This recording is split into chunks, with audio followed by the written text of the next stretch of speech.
So that's the prelude to a fugue, which is one of the longest and most interesting in its development of a fugue set. And it's a very special kind of fugue because it has three real subjects.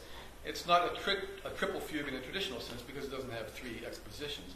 But it does have a long exposition of the main theme. And the main theme is maybe one that it's a wonderful idea that they have this interval diminished fourth. But to be honest, every Baroque composer thought it was a wonderful idea and probably did it sometime in their life. What's interesting about the way Bach uses this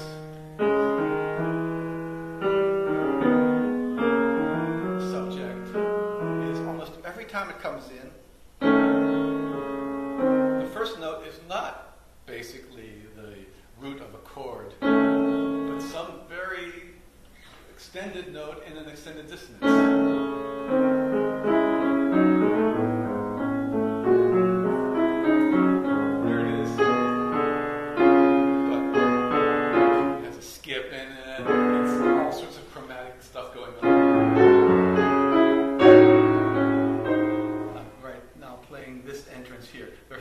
Voices that come in, it's a five-voice fugue, and when three of these voices come in, they come in on dissonances.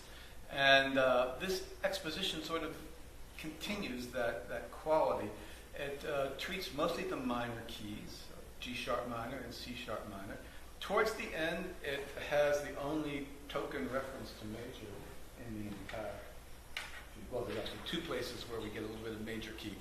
And talking about dissonant entrances, I want to play this measure for you. And the bass comes in with the theme in B major. So that the entrance of the bass is on this chord, which is a little bit not your everyday chord. And finally, one last statement, the last green statement here, is E major.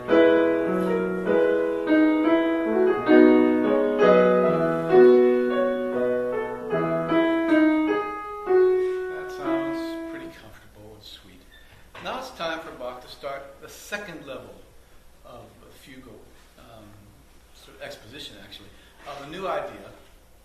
And this is this wonderful laced work, eighth note, circling like a leaf falling. It's great. This is, I've noticed the falling leaves all of a sudden. This is.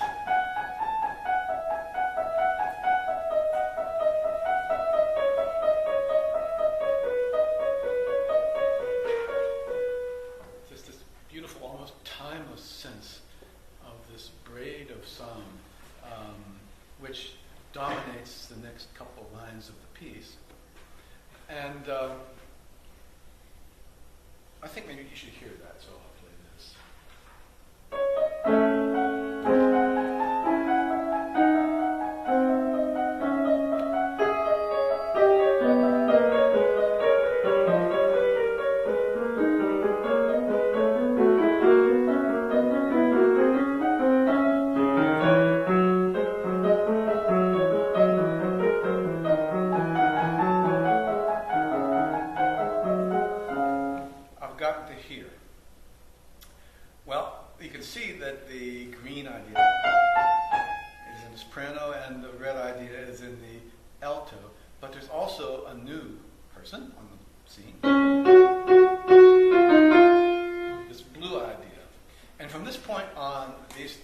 Coexist the way a subject and the two counter subjects would exist in a fugue, except there's a long fugue to go in. What's fascinating is once Bach has his material set up, what does he do to give you a shape, to give you a form, to give you a psychological trajectory through the piece? It's interesting that this blue subject, by the way, comes in the key of F sharp minor, so it's a subdominant key, which is something I said earlier, you don't really do subdominant until the end of the piece. Well, he's already got it operating pretty full strength, and he's not even halfway through the piece. So you'll hear this blue idea coming and coming and coming, and finally there's this moment where this purple scale sort of gets us back into the key of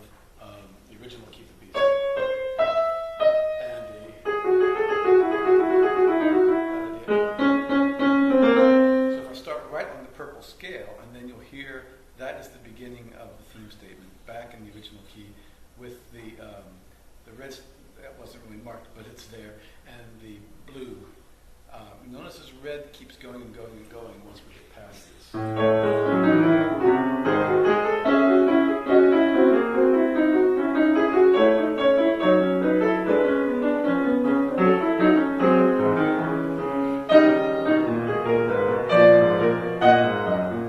Now what happens? Well, this is purple, so you know it must be something that I'm excited about.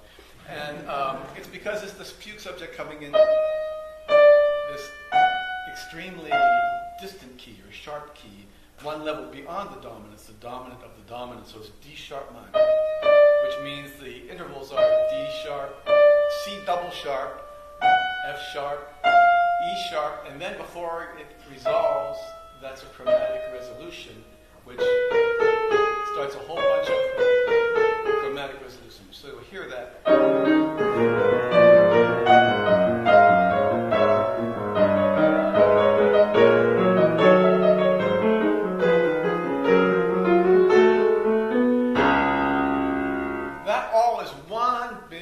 Setup for what is going to happen now to lead us to the end of the piece.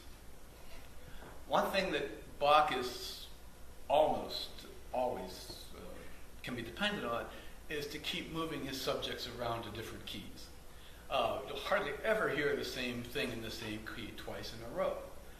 So when he does exactly the opposite of that, it means something really, really significant. These next series of green themes, which are always accompanied by the same blue and red, are all in exactly the same key. You hear the same pitch in different octaves, but you hear the same pitches all the time throughout this entire section. Every time this comes in, it's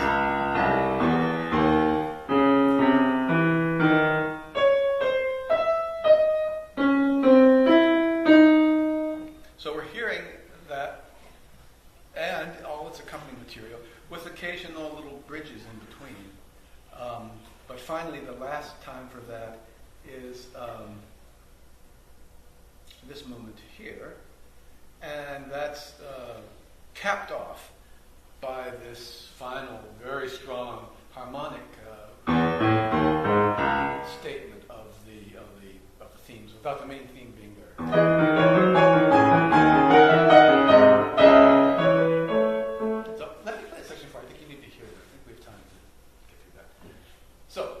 How that works, starting at this big moment. Again, remember Bach's keyboard. These are the two lowest notes possible to him on his keyboard.